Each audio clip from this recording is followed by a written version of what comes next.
Assalamualaikum warahmatullahi wabarakatuh. Bagaimana kabar anak-anak semua? Semoga selalu dalam keadaan sehat walafiat.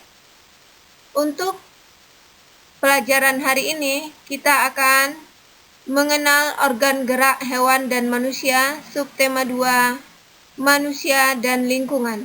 Silakan buka buku paket anak-anak ibu semua. Pada pertemuan kali ini, kita akan membahas secara umum yaitu tentang paragraf. Paragraf dibentuk oleh dua unsur yaitu ide pokok dan ide penjelas. Ide pokok adalah ide atau gagasan yang menjadi pokok pengembangan paragraf. Ide pokok ini terdapat dalam kalimat utama atau nama lain dari ide pokok adalah gagasan utama atau gagasan pokok. Dalam satu paragraf hanya ada satu ide pokok. Kalimat utama adalah kalimat yang di dalamnya terdapat ide pokok paragraf. Kalimat utama ini dijelaskan oleh kalimat-kalimat lain atau disebut dengan kalimat penjelas.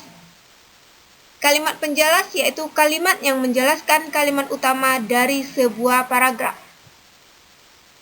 Fungsi ide pokok. Fungsi ide pokok adalah memberikan penjelasan dari inti suatu bacaan atau paragraf, sehingga pembaca dapat dengan mudah memahami isi dari sebuah paragraf dan menjelaskan intisari dari suatu paragraf. Dengan mengidentifikasi ide pokok, kita dapat mengetahui ide utama dari sebuah paragraf yang kita baca.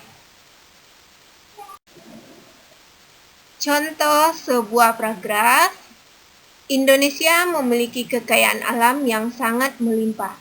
Kekayaan alam tersebut terdiri dari kekayaan alam yang bersumber dari darat, laut, dan dari dalam perut bumi.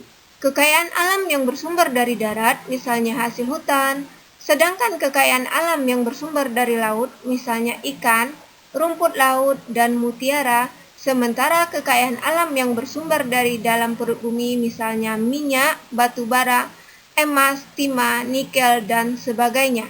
Maka, untuk contoh paragraf di atas, maka yang menjadi kalimat utama, ide pokok atau gagasan pokoknya yaitu Indonesia memiliki kekayaan alam yang sangat melimpah. Cara menentukan ide pokok dalam sebuah paragraf.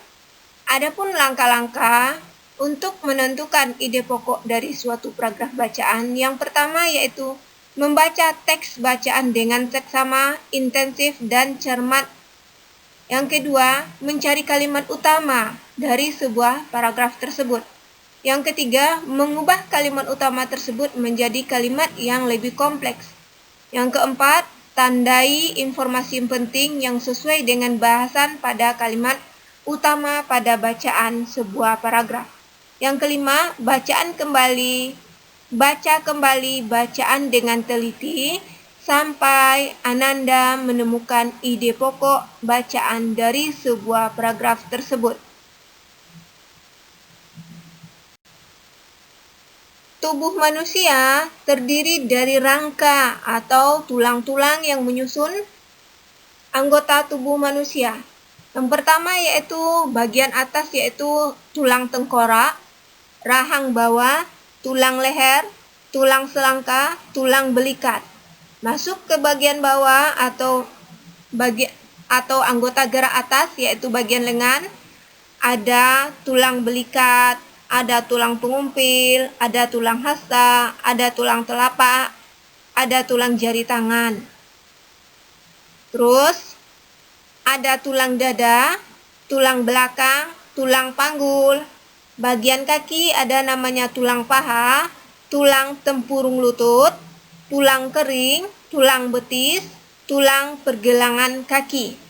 Supaya anak-anak ibu lebih paham, coba dipegang bagian anggota tubuhnya, seperti tulang tempurung lutut, tulang betis, tulang kering, tulang pergelangan kaki. Nah, tulang ruas-ruas jari, coba dipegang anak-anak ibu semua. Adapun fungsi tulang, yang pertama yaitu menahan dan menopang tubuh, memberi bentuk tubuh, melindungi alat tubuh yang vital, dan sebagai tempat melekatnya otot atau tempat menempelnya otot. Berikutnya yaitu tulang lengan manusia. Tulang lengan manusia itu ada tulang lengan atas, tulang pengumpil, tulang hasta, tulang pergelangan tangan, dan tulang jari-jari tangan. Coba pegang jari-jarinya, ada nggak punya tulang? Itu namanya tulang jari-jari tangan. Lanjut kepada tulang kaki, coba dipegang kakinya. Ada tulang paha, ada tulang tempurung lutut, ada tulang kering, ada tulang betis, tulang pergelangan kaki, tulang telapak kaki, tulang jari kaki. Coba diperhatikan punya tulang telapak kakinya.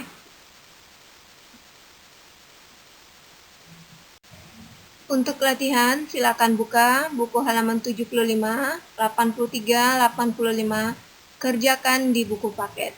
Selamat mengerjakan. Wassalamualaikum warahmatullahi wabarakatuh.